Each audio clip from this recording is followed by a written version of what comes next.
J'ai pronostiqué le classement de la Ligue 2 saison 2024-2025, ça n'a pas été facile comme d'habitude. Voilà, il y a eu la descente de Lorient, de Clermont, de Metz, il y a eu aussi la montée du Red Star et de Martigues. J'ai quand même eu la chance, on va dire, d'avoir les deux premières journées pour déjà me baser sur ce que j'ai vu. Bref, j'ai réussi à pondre ce classement et on va commencer directement en partant évidemment de la dernière place. C'est parti, let's go. Et on va commencer avec la 18e place. J'ai décidé de mettre les Troyens. Voilà, les Troyens qui n'auraient pas dû être parmi nous, ils auraient dû être en national si Bordeaux n'avait pas été relégué, rétrogradé administrativement. D'ailleurs, je envoie toute ma pensée et ma force aux supporters bordelais. Mais voilà, les Troyens que je mets à cette place là dans la continuité, on va dire, de la saison dernière, avec un nouveau coach arrivé en août 2024, Dumont, où pour le moment ça a du mal un petit peu à se mettre en place. 2 défaites lors des 2 premières journées, 4-0 face à Guingamp, 1-0 face à Clermont. C'est pas les plus petites équipes non plus, Clermont et Guingamp. Une grosse vente, c'est Savigno pour 25 millions d'euros. Il a jamais vraiment joué à 3, vous savez, c'est un petit partenariat là, entre Manchester City et 3. Il a été justement vendu à Manchester City. On sait pas trop où va l'argent avec cette espèce d'affiliation. En tout cas, les Troyens ils ont forcément perdu pas mal de joueurs, avec Baldé également qui est parti à Lyon. Il y a eu un recrutement, mais bon, c'est pas dingue quoi pour les Troyens. Est-ce que ça va suffire à faire une meilleure saison que l'an passé pour pas être relégué? Je suis pas sûr. On a vu par exemple Irié en provenance de Dijon qui a fait d'ailleurs un mauvais match face à Clermont. Vu comme ça part pour les Troyens, j'ai du mal à être optimiste. On l'enchaîne avec l'avant-dernière place, la 17e place. Ça a été très compliqué pour moi à partir de cette 17e place. J'ai choisi de mettre le Red Star. Bon, déjà le Red Star sur le papier, c'est pas une équipe qui va jouer la montée, puisque ils viennent juste de monter. En général, quand ils montent de national, la première année elle est compliquée. Même si j'aurais pu mettre Martigues derrière le Red Star, j'ai mis le Red Star 17e parce qu'ils ont changé de coach déjà, et ça je pense que ça peut un peu leur faire du mal avec le départ d'Habib Beye. Sur ce qu'on a vu durant le début de cette saison, c'est déjà une défaite pour le Red Star, 3-0. Il y a eu quand même l'arrivée de d'Angers notamment, de Badji aussi. C'est pas non plus des mauvais joueurs. À voir maintenant ce qu'ils vont faire ce soir face à Ajaccio. Mais c'est vrai que le premier match ne laisse présager rien de bon, même si c'est que le premier match évidemment. Fallait que j'en mette un, c'est le Red Star. Et on arrive maintenant à la 16e place. On va plutôt vite pour le moment, on perd pas de temps. Et j'ai choisi de placer Dunkerque à la 6e place, comme la saison passée finalement pour Dunkerque. Les Dunkerquois qui n'ont pas très bien commencé en perdant face à Annecy, et surtout en perdant face au Paris FC alors qu'ils menaient 2-0 à 10 minutes de la fin. C'est quand même des signes qui trompent pas. Il n'y a pas eu non plus un recrutement de fou. On peut citer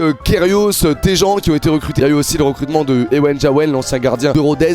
Franchement, c'était plutôt pas mal, même s'il a fait quand même quelques erreurs face au Paris FC, j'ai trouvé sur certaines sorties. Mais voilà, les Dunkerquois, je pense que c'est pas déconnant de les mettre à cette 16e place. Comme la saison passée, ils ont gardé le même coach aussi que la saison passée. Mais c'est vrai que c'est une équipe qui automatiquement est toujours citée quand on parle de maintien en Ligue 2. À la 15e place, désormais, j'ai choisi de mettre un autre promu. C'est Martigues, le deuxième de national, coaché par Thierry Loret cette saison, qui a franchement fait un bon début de saison, en commençant par un match un peu accroché face à Lorient, même si au final ils l'ont perdu, mais surtout en enchaînant derrière avec une victoire 4-2. Martigues est rentré dans leur saison, un recrutement pas mauvais, mine de rien, du côté de Martigues, qui est ni en bénéfice ni en déficit. L'effectif de Martigues est estimé à 6,2 millions d'euros, c'est l'effectif le moins cher de Ligue 2 quand on regarde, avec l'arrivée de joueurs comme Fallette, qu'on a vu titulaire en défense. Il y a aussi Bamba, Solvay également qui est rentré face à Annecy, qui a marqué derrière. Il y a aussi Amraoui, bref, il y a plein de joueurs qui ont été recrutés, libres en plus je crois, qui déjà ont commencé à jouer et ont fait des bons matchs, à l'image de Solvay et son but ce week-end. Il y a quand même eu quelques départs pour les Martégots, mais franchement, sur ce qu'on voit dans ce début de saison, on peut peut-être espérer pour Martigues un maintien avec un coach comme Thierry Loret. Martigues justement qui a gagné contre qui? Contre Annecy ce week-end, et c'est Annecy que je mets 14e, comme l'année dernière encore une fois pour Annecy. Annecy qui repart avec Laurent Guyot, qui est coach d'Annecy depuis 2021 je crois. Voilà, ils repartent avec le même, on leur souhaite forcément le maintien. Moi je les mets 14e. Il y a eu des départs, il y a eu des arrivées pour les Annéciens, on va parler de tout ça. Là aussi j'ai tout noté parce que c'était compliqué un peu de tout retenir. Donc il y a eu le départ de Mwanga, de Barry, de Beyer, de Bozetti, Farad, Spano notamment. Et il y a eu quand même quelques arrivées avec Lemina, le jeune parisien. Il y a eu aussi Drouin, Quadio, Nsakala. Mais voilà, il y a eu on va dire quand même un mercato du côté d'Annecy qui était à peu près actif. Je crois qu'ils ont été en bénéfice de 450 000 euros sur ce mercato, les Annéciens. On verra bien. Et c'est ça aussi la Ligue 2, c'est des rebondissements, des choses illogiques. C'est ça le football plus globalement, et encore plus en Ligue 2 en la suivant tous les week-ends. On commence à bien la connaître. Mais voilà, Annecy qui avait terminé comme je disais 14e la saison passée, égalité de points je crois avec le 15e et le 16e. Là les mettre 14e pareil, c'est assez cohérent. À la 13e place maintenant, j'ai choisi de mettre une équipe qui nous avait tous surpris la saison passée, et je parle des Lavallois. Voilà que je mets 3e. L'effectif Lavallois estimé à 7,8 millions d'euros. C'est l'équipe à avoir l'effectif qui vaut le moins cher, la 3e équipe à avoir l'effectif qui vaut le moins cher, les Lavallois. Ça aussi ça veut rien dire, mais ça montre quand même que c'était une saison surprise. La saison passée, je pense pas qu'il y en aura une deuxième, surtout vu comment ça a commencé avec 2 défaites d'affilée pour les Lavallois. Alors oui, c'est contre Grenoble et Guingamp, c'est pas non plus les plus petites équipes de notre championnat, mais les Lavallois, il n'y a pas de raison qu'ils enchaînent avec une deuxième saison surprise. Moi je les vois là à la 13e place, avec le départ qu'il faut noter de Bobichon, de Baudry, de Baldé également, de Ferraoui aussi je crois. Voilà pour les Lavallois, la 13e place, ça reste pas dégueu non plus. Les Lavallois qui avaient terminé 7e la saison passée, qui déjà commençaient un peu à craquer sur la fin de saison. Donc là voilà, je vais les mettre 13e. À la 12e place, là aussi c'était une équipe qui vraiment avait été extrêmement surprenante la saison passée. Si on enlève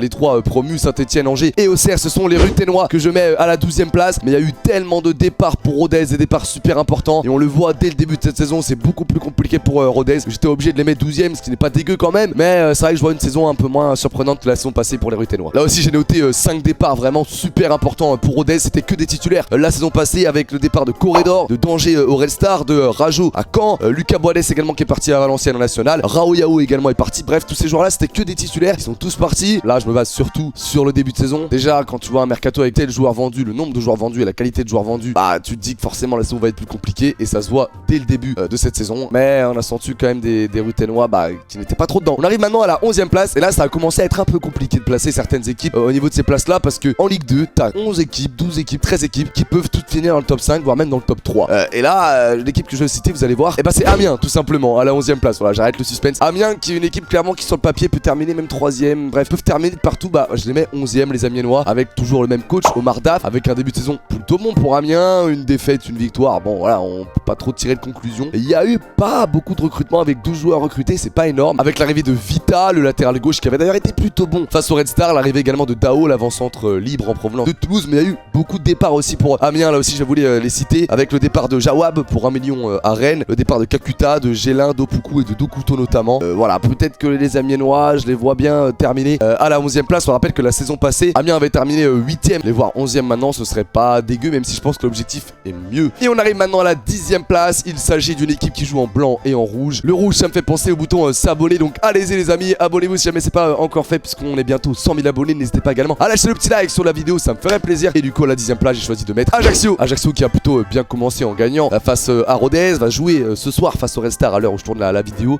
coaché par Mathieu Chabert, l'ancien coach de Dunkerque. Il y a beaucoup de départs qui me font très peur à Ajaccio. D'abord, on peut citer Nouri et Avinel, tous les deux partir à la retraite. Il y a également le départ de Saki, de Bayala également. Je pense que c'est vraiment des gros joueurs. Il y a aussi des arrivées quand même, mais est-ce que ça va compenser ces départs en sachant qu'ils avaient terminé aussi 15e la saison passée? C'était pas dingue. Je pense que 10e, ça reste cohérent. On peut citer parmi les arrivées Anziani, Santelli, Bamba ou Ayesa. Voilà, comme ça c'est dit. À la 9e place, j'ai choisi de mettre une autre équipe corse et ce sont les Bastia. Alors cette équipe là, ça m'étonnerait pas de l'avoir beaucoup plus haute, style 5e, 4e cette saison. En fait, la saison passée, quand j'avais fait mon classement de Ligue 2, je les avais mis dans le top 3 peut-être même, ou dans le top 5, ça j'en suis sûr. Ils m'avaient déçu un peu les Bastia, donc là je les mets un peu plus bas, comme ça je suis sûr de pas être déçu. 9e place pour Bastia qui pourtant a bien commencé en faisant un match nul face à Metz, en gagnant face à Amiens, donc un beau début de saison. Il y a eu un beau recrutement pour les Bastia. Il y a aussi eu l'arrivée de joueurs comme Tramoni, Poutra également qui a été très bon lors de, je sais plus si c'était face à Amiens ou lors de la première journée, ou peut-être même les deux matchs. En tout cas, j'ai bien aimé Poutra. Il y a également l'arrivée de Aquezon et de Cissé aussi pour Bastia, donc là il y a eu quand même un certain mercato pour les Bastia. Donc voilà, je mets les Bastia 9e alors qu'ils avaient terminé 13e la saison passée, un petit upgrade pour les Bastia. À la 8e place, je vais mettre une équipe qui était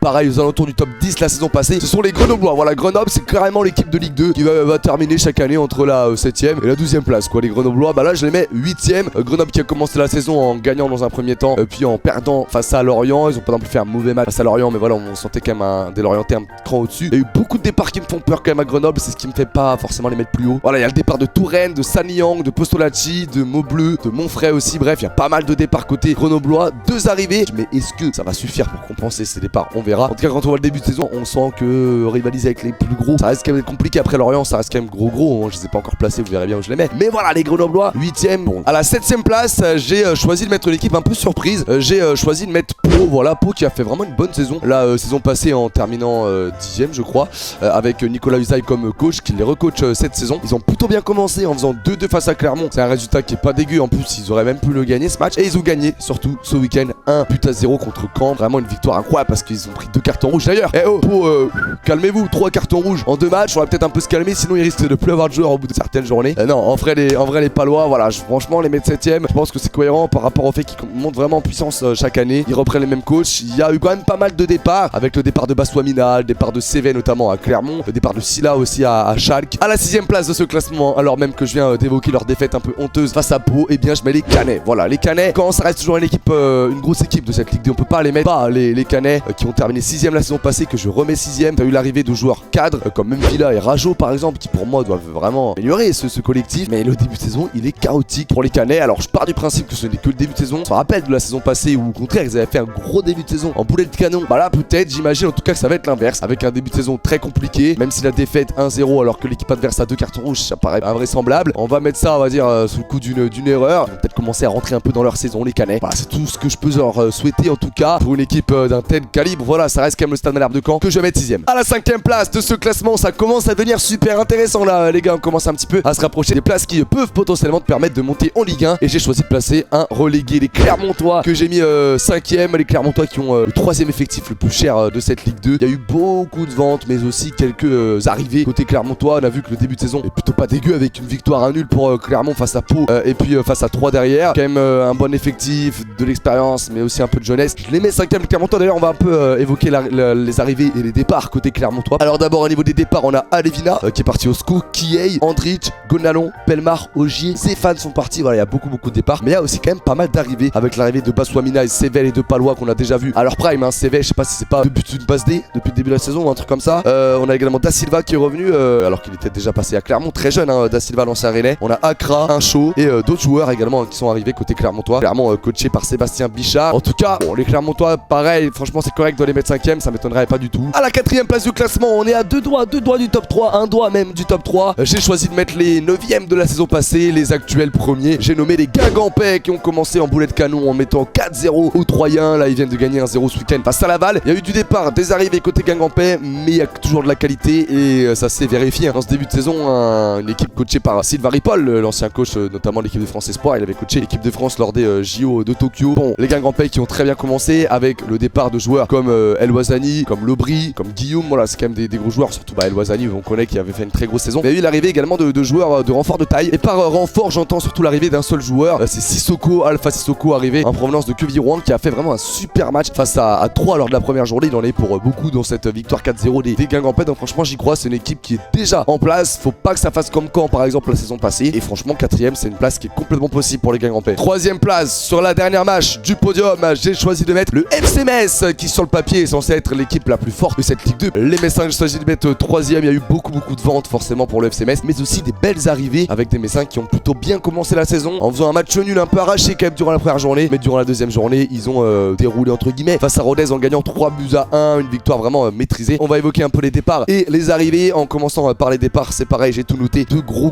transferts, 15 millions d'euros pour Camara, 18 millions d'euros pour Rabi Kotadze. On a aussi Jean-Jacques qui est parti pour 1,4 million d'euros, RL, Endoram, Yadé également, mais il y a eu aussi l'arrivée de Minguet, de Gauthier, une grosse arrivée de Fall, de Si notamment. Voilà, cette équipe Messine coachée par Stéphane Lemaignan, c'est une équipe qui a l'habitude de faire l'ascenseur, de faire le yo-yo, de faire l'accordéon, vous l'appelez comme vous voulez, mais moi je les mets 3ème, ces Messins. À la 2ème place, j'ai choisi de mettre l'équipe qui a l'effectif le plus cher de cette Ligue 2, estimé à environ 93 millions d'euros. C'est absolument énorme, surtout quand on sait que le deuxième effectif le plus cher, c'est Metz avec 28 millions d'euros. Je parle de l'équipe coachée par Pantaloni, les Lorientais, qui eux aussi ont bien démarré ce championnat en gagnant de justesse, mais en gagnant face à Martigues, en gagnant face à Grenoble ce week-end. Les Lorientais que je mets 2ème. Le départ de Boisgard, de Kathleen, de Meïté notamment à l'OM sont à signaler, mais il y a aussi eu des arrivées à Lorient avec l'arrivée de Leroy, de Fadiga et d'Adjei, surtout pour un peu plus de 5 millions d'euros je crois. Et surtout ils ont conservé beaucoup de joueurs. Les Lorientais, quand tu arrives à conserver quand même pas mal de joueurs qui jouent avec toi en Ligue 1, bah franchement je pense que la Ligue 2 ça peut leur sourire et je vais les mettre 2ème. Et quand tu vois le début de saison qu'ils font, bah il y a tous